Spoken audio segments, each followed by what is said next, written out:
Heippa! It's Riikka Kovasin here with an art journaling video this time. I'm actually starting a brand new art journal with this spread, but there was a little bit of oopsie because I adhered the pages to the second spread and not the first, so it's kind of the wrong order, but I don't mind. As always, I'm starting with a cardstock base, and this time I'm breaking the blank page by using some acrylic paint. I just spread the paints here and there and then start building layers on top.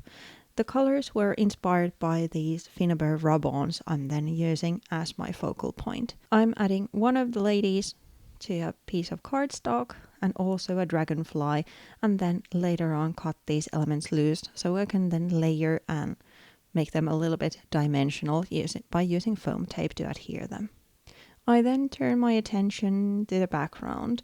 The acrylic paints are now dried, so I'm adding some stamping on top. This is a Stamper Anonymous stamp.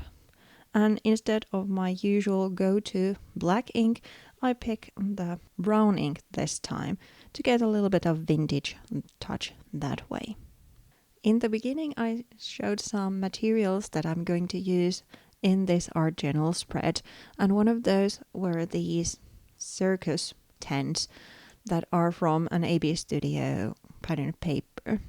I got one of those tents loose, and I'm now transferring the image to the background because I wanted the picture to be a little bit hazy and not overpowering in that way, so I want the background layers kind of peeking through.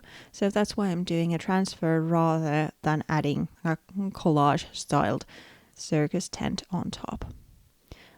After the medium is dried, I then wet the paper and rub the paper off, thus revealing the tent again. I then add some pencil doodles here and there because, well, I'm working on top of paper and was a little bit hard-handed when removing the paper, so I accidentally rubbed some of the tent away as well, but it's going to be a background image anyway, so it doesn't matter that much. I then add another layer of the collage medium on top because there was a little bit of paper residue, and this way I can kind of delete it in a way. I then used the same medium to adhere these hand-drawn flowers on top. These were a sketch I was doing for another project, and I didn't want to throw the sketch away, so I added them here. I then add some transfer butterflies here and there to make a little details to the background. I also stamped this pointing finger element that I'm then going to use to make the focal point.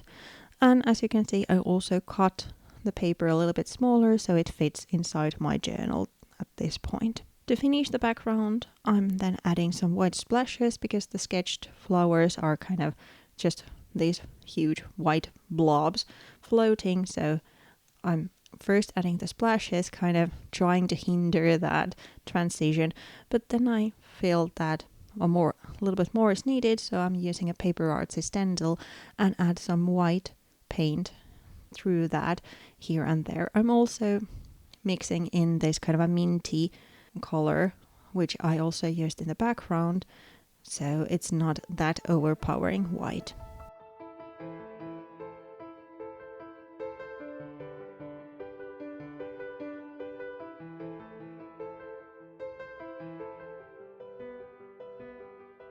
Then the page is almost done. I added the cut out lady and the pointing finger in place, but some text is needed. For that, I'm using the same stamp set that I used to pattern the background and adding these little labels. I'm inking around the edges to turn them more into a vintage style thing. And after that, the spread is done. Thank you so much for watching. I hope you find this short video inspiring or just maybe a good distraction from your everyday chores.